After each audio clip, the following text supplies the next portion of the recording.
Bonjour Géo et merci d'être venu sur la chaîne. Est-ce que tu peux te présenter et dites-nous un peu pourquoi tu es là, s'il te plaît. Ouais, merci beaucoup James de me donner l'occasion de présenter plus en détail notre programme pour le club vidéo.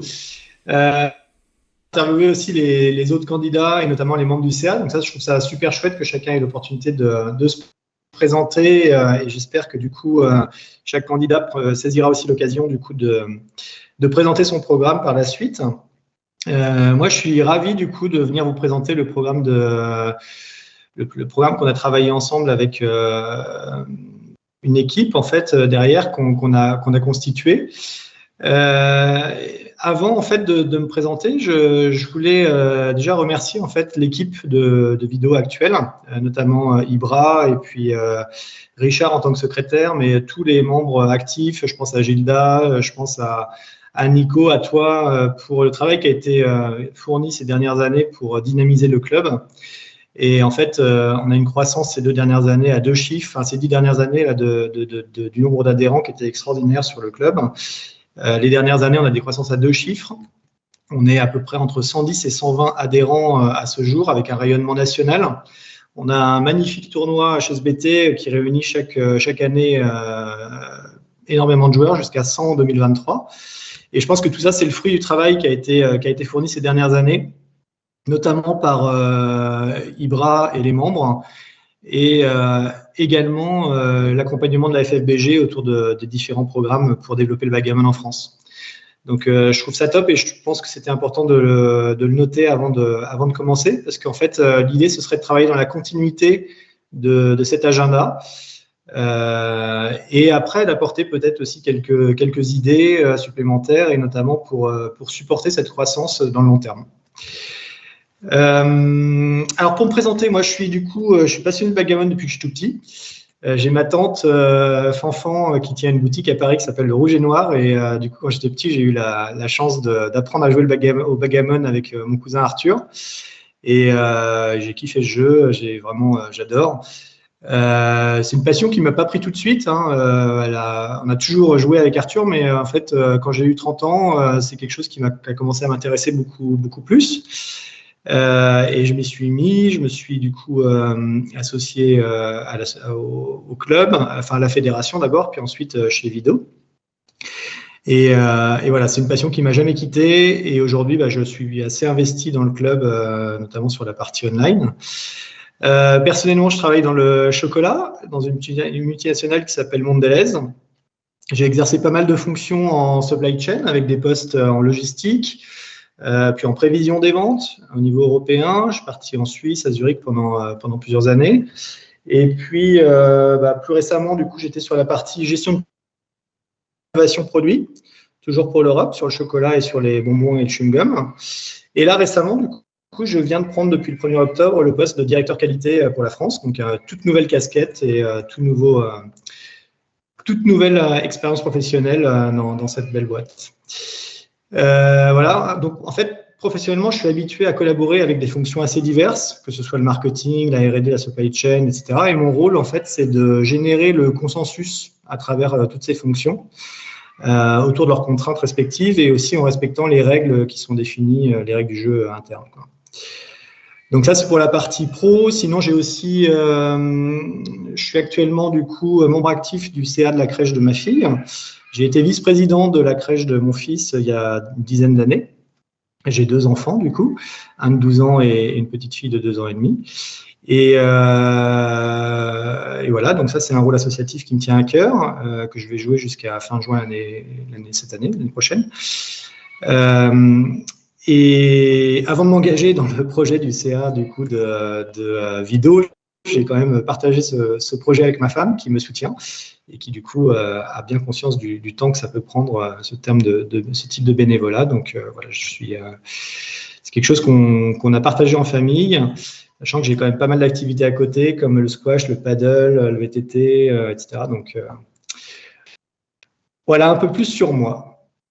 Ok, super. Bon, ça c'est bien, tu t'es présenté maintenant parce que tu viens pas toutes les semaines au club, alors c'est important qu'on te connaisse un peu.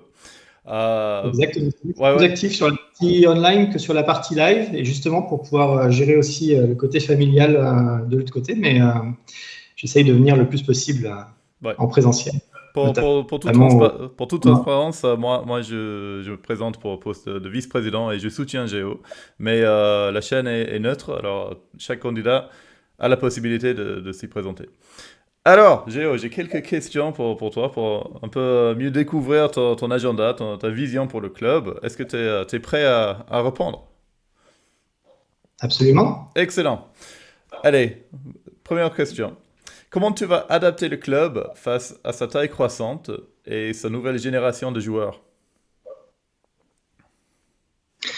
Alors, déjà, notre projet repose sur le collectif. On aimerait mettre en place une gestion participative où chaque membre au-delà du bureau pourrait s'impliquer. Et bien sûr, hein, tu le disais, hein, tu te présentes en tant que vice-président, il y a une équipe du coup qui se présente en tant que secrétaire, etc. Chaque membre devra être validé par le vote du CA de l'AG du 25. Mais en fait, le programme donc, du coup, qu'on présente, c'est un programme qu'on a travaillé tous ensemble avec une vision commune de là où on aimerait vraiment emmener nos membres et les jeunes. Je pense que dans ce programme, il y a des troncs communs. Donc, pour répondre à ta question plus précisément sur comment adapter le club face à sa taille croissante, ça, je pense que c'est une vraie contrainte et c'est un tronc commun avec le programme qui peut être présenté par Richard, par exemple, qui est de vraiment sécuriser nos conditions de jeu. Et nous, dans cette direction-là, en fait, ce qu'on aimerait, c'est vraiment garder l'esprit du club avec l'Esmeralda, on trouve que c'est un point de rencontre qui est vraiment excellent, avec Marcel qui vraiment nous offre un cadre de jeu très très convivial. Et donc ça, c'est quelque chose qu'on souhaiterait garder, qui pour nous contribue à l'âme du club. Pour nous, l'âme du club, c'est vraiment le live. Je pense que c'est le premier focus. Alors, je me porte en faux, puisque du coup, je viens pas extrêmement souvent jouer en live, effectivement, mais pour moi, ça reste vraiment le cœur de l'association et vraiment l'objectif premier de faire rencontrer les joueurs, de les faire jouer ensemble. Moi, j'ai l'opportunité d'aller en tournoi régulièrement et donc du coup de rencontrer la communauté du backgammon très fréquemment dans les différents tournois. Mais le live à Paris, jouer ensemble, c'est vraiment, je pense, le plus important. Pour ça, il faut qu'on rénove le matériel qui aujourd'hui s'abîme un petit peu. Moi, j'ai déjà pris contact avec un artisan qui pourrait nous accompagner dans ce sens-là et limiter du coup l'impact sur le budget pour la rénovation du matériel existant. Mallette, pas mallette, je pense que c'est un débat et il faudra qu'on l'ait. En tout cas, ce qui est important, c'est que le matériel qui soit présent au club permette aux joueurs de jouer dans des bonnes conditions. Et le budget de l'association nous permettrait aussi d'envisager potentiellement de racheter un peu de matériel. Alors pour ça, on verra du coup ce qui serait le plus intéressant parce que on souhaite faire plusieurs choses. La première, c'est domicilier le club dans le 16e et ça, Ibra est en cours de finalisation. Et une fois que la domiciliation sera faite dans le 16e, on aimerait aller voir la mairie et obtenir une salle à minima pour nos tournois. On fait face à une crise de place aujourd'hui à Esmeralda et du coup, les joueurs ne peuvent pas tous s'inscrire et jouer. Et donc, ce qu'on aimerait, c'est que tout le monde puisse participer au tournoi et qu'on puisse accueillir 2 fois plus de joueurs que ce qu'on accueille aujourd'hui. Donc, trouver une salle dans le 16e, ce serait vraiment déjà un premier objectif en partenariat avec la mairie. On s'est posé la question à terme de savoir si on pourrait louer un local. Mais pour cela, il faudrait qu'on considère d'avoir une association plus grosse, un budget peut-être plus important, et donc ça nécessite d'y réfléchir vraiment activement. Mais pourquoi pas doter à terme l'association d'une salle? Ça pourrait être vraiment pertinent et ça permettrait aussi de donner accès notamment aux jeunes pour accéder aux jeux plus facilement, puisque les faire venir dans un bistrot, c'est pas toujours simple. Voilà. Et après, en fait, on a aussi l'ambition de se développer dans l'Est ou dans le Nord et le Sud, à voir en fait ce qui a du sens par rapport à nos adhérents et qui aussi pourrait supporter cette expansion. Parce qu'il y a déjà un point de rencontre dans l'Est de Paris, mais on aimerait vraiment du coup que ça devienne quelque chose de plus, comment dire, fiable dans le temps et quelque chose qui soit vraiment pérennisé. Ok, excellent. Merci pour ça. On va passer à la deuxième question. Comment tu vas équilibrer le côté loisir du club avec la montée en compétence des joueurs et la participation dans les tournois nationaux et internationaux? Alors, c'est une bonne question. Alors, du coup, effectivement, il y a,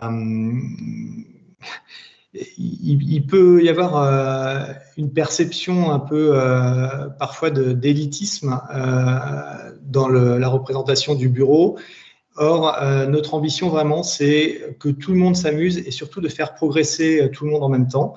Et l'objectif du programme n'est absolument pas axé uniquement sur la compétition. Notre souhait, c'est vraiment de diversifier, de faire jouer le plus grand nombre de joueurs et de donner l'opportunité à chacun de progresser au backgammon, quel que soit son niveau. On avait déjà, tous les deux d'ailleurs, hein, et avec l'aide de Gildas, commencé à créer des ateliers.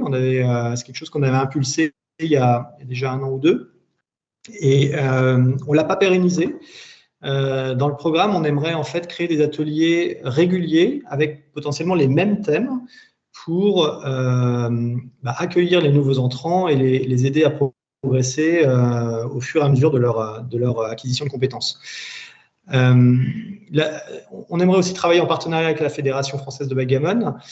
Moi, j'ai la chance de participer au cours du mardi. Donc, je ne sais pas si vous êtes au courant, mais la FFBG a mis en place des cours qui sont pour moi extraordinaires, sur un budget très abordable. Donc, il y a notamment Olivier Croisille, Martin-Frédéric Kahn et puis Eric Bénichou qui animent du coup ces différents ateliers. Il y avait eu plusieurs propositions de dates. Et donc ça, c'est quelque chose qu'on aimerait pérenniser aussi avec la Fédé et accompagner du coup la fédération sur ces cours. Alors soit en développant une école aussi vidéo, soit en contribuant du coup à multiplier le nombre de points de rencontre pour ces cours. Donc ça, c'est pour tout niveau, de débutant jusqu'à intermédiaire. Après, on aimerait aussi développer l'axe compétition et supporter du coup le développement de nos meilleurs joueurs. Et on réfléchit à l'accompagnement de nos meilleurs joueurs vers des compétitions nationales, mais aussi surtout internationales, et potentiellement du coup à financer une place par année à Monaco pour avoir systématiquement à Vido notre meilleur joueur de l'année à Monaco. À voir exactement quel serait du coup le cadre du financement. Mais ce serait effectivement quelque chose qu'on aimerait aussi supporter, c'est être visible aussi du coup dans les compétitions internationales. Ok, excellent, ça c'est clair. Et bon, troisième et dernière question. Enfin, on va rester concis, on va pas risquer d'ennuyer nos spectateurs. Je t'en prie. Ok, et là c'est une question qui, bon, j'ai un peu remis en place comment c'était la question, mais c'était David Freidenberg, un membre de l'équipe Backgammon, je pense, un très fort joueur, il fait beaucoup de tournois. Et il s'est inquiété de la relation entre le club et la fédération. Alors pour toi, euh, quelle place pour le plus grand club de France à côté de la Fédération française de backgammon?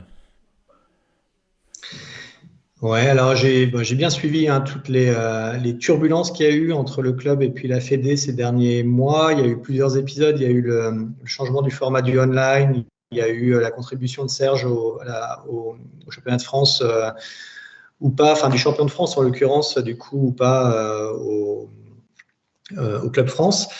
Alors moi déjà, avant de rentrer dans ces considérations-là, ce que je voudrais souligner, c'est quand même le travail extraordinaire qui est fourni par la fédération de backgammon depuis plus de 10 ans. Il y a des membres vraiment actifs avec Stéphane, Julie, Eric, avec qui moi personnellement je m'entends très très bien et avec qui je pense qu'on pourrait avoir justement une collaboration très très efficace dans le futur. Qui contribuent depuis plus de 10 ans à développer le backgammon en France et qui ont vraiment fait rayonner le backgammon dans l'Hexagone, avec l'accompagnement de beaucoup de nouveaux clubs. Donc avant de parler de comment est-ce que Vido pourrait accompagner la fédération, je pense que la fédération déjà a fait un énorme chemin pour faire grandir le backgammon en France. Et je les en remercie énormément parce que c'est beaucoup d'investissement de la part de ces différents membres, que ce soit les membres du CA ou les membres actifs de la FFBG. Et d'ailleurs, il y aura des élections au championnat de France pour la FFBG et j'engage toutes les personnes qui souhaiteraient contribuer à s'inscrire et à y aller et à contribuer pour aussi, du coup, asseoir la présence parisienne peut-être aussi au CA de la FFBG et porter la voix des différents clubs et notamment du club parisien. Maintenant, du coup, Vido, par rapport à la FFBG, je pense qu'il y a beaucoup de projets qui ont été apportés à la fois par la FFBG et par les différents clubs sur lesquels on n'a pas forcément été très actifs. Et là, ça fait partie du programme, la partie associative du programme auquel on a pensé, notamment à travers le développement du backgammon chez les jeunes. Je pense à tout ce qui a été fait par Raphaël Rosalba pour le développer dans les écoles. Alors, il y a des initiatives un peu plus, atypiques, comme par exemple Gérard Rochet de Brocéliande qui va promouvoir le backgammon dans les prisons. On avait pensé potentiellement à aussi ouvrir le backgammon à d'autres communautés, que ce soit je sais pas, dans les banlieues ou dans les EHPAD. Je pense que ce qui est important, c'est le rôle du Vido en tant que plus gros club de France. On représente à peu près, on a entre 110 et 120 adhérents aujourd'hui et la fédération, c'est à peu près 750 à 800 adhérents aujourd'hui. Donc voilà, on représente une bonne partie des adhérents français, mais pas la majorité. On a un rôle à jouer et surtout on aura une population croissante, une représentativité croissante sur Paris, puisque notre objectif c'est d'atteindre 300 adhérents d'ici 2027 pour le club. Moi, je pense que c'est un avantage pour Vido du coup, de se développer et de faire rayonner le backgammon. Il faudra travailler main dans la main avec la fédération pour du coup avancer sur des programmes qui ont du sens pour le backgammon de manière générale, déjà, je pense, et aussi travailler sur animer du coup cette communauté Vido à travers la FFBG. Excellent. Et est-ce qu'il y aura un interlocuteur dédié pour communiquer entre le club et le fédé ou ce sera au niveau de la présidence? Alors, on pourrait désigner quelqu'un, effectivement, qui serait l'interlocuteur privilégié. Personnellement, j'ai accès déjà directement à la plupart des membres de la fédération et on est plutôt... je sais que la fédération est vraiment support de notre projet et dans ce sens-là, je pense que ce sera positif. Mais je pense qu'effectivement, avoir un contact privilégié avec la fédération pour parler de différents sujets et puis surtout bien communiquer les décisions de la fédération dans notre club, je pense que c'est ça le plus important, c'est que nos adhérents comprennent en fait les décisions qui sont prises, pourquoi elles sont prises et qu'elles sont en général prises pour le bien commun. Et effectivement, il peut y avoir des discussions et on n'est pas toujours d'accord. S'il y a discussion, on sera effectivement là pour représenter le club et porter la voix de nos membres du coup auprès de la Fédé. Excellent, ça c'est très clair. Bon, j'ai déjà pris beaucoup de temps, mais merci pour ça. Est-ce que tu as des choses à ajouter? Non, moi ce que je trouve bien, c'est qu'il y a plusieurs programmes qui sont présentés pour le club et que du coup chacun ait l'opportunité de voter pour l'avenir du club et pour un programme qui convienne le mieux aux membres. En fait, je pense que l'important c'est le fond. Je pense que les discussions doivent se focaliser sur l'avenir du club et pas sur un choix de personne ou un choix de... Voilà, je pense que le choix est important pour l'avenir du club et qu'aujourd'hui, on vit un virage par rapport à la croissance du nombre d'adhérents. Il y a de la place pour plusieurs clubs à Paris. Ça, c'est une réalité aussi. Pour l'instant, il n'y en a qu'un. Et donc, du coup, on porte toute cette croissance. Mais tant qu'on portera la croissance du club, je pense que c'est important de l'accompagner et de trouver des solutions constructives du coup pour accompagner cette croissance. Et voilà, moi, je suis hyper confiant sur notre capacité à engager des gens. On a déjà plein de membres actifs qui sont prêts à nous suivre. Il y a, dans les discussions, dans les différents fils WhatsApp, on a vu encore plein de bonnes âmes se lever la main, comme Vincent, qui était passionné par le projet associatif, ou Stéphane Mélier, qui se proposait de revisiter le site web. Donc, je suis sûr qu'en fait, les idées vont générer des vocations et que même si c'est des vocations ponctuelles, il y a plein de compétences qu'on pourra utiliser au sein du club et qui ponctuellement pourront nous accompagner dans notre vision, quoi. Ok, excellent. Bon, merci pour cette intervention, Géo. Bon, je te souhaite bonne chance pour les élections et je vais faire un effort à tout le monde d'avoir les autres candidats. Il y Ce aura serait utile. Richard Kirsch qui est candidat à la présidence et Kamel Garba, secrétaire, et Adrien Toati qui se présente comme trésorier.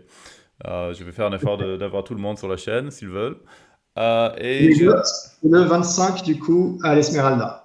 Le 25 octobre. Exactement, c'est l'AG le vendredi 25 octobre. Je ne serai pas là, je vais voter par procuration. Alors si vous aussi, vous n'êtes pas là, n'hésitez pas à remplir le fichier procuration, envoyez ça à quelqu'un dans le club qui sera là, Ibrahima, le président actuel. C'est un bon destinateur. Et bon, merci beaucoup Géo et à très bientôt. Merci beaucoup et un excellent match à Nico. On lui souhaite la victoire. Merci, Un merci. match excellent. Ciao, à plus. Ciao.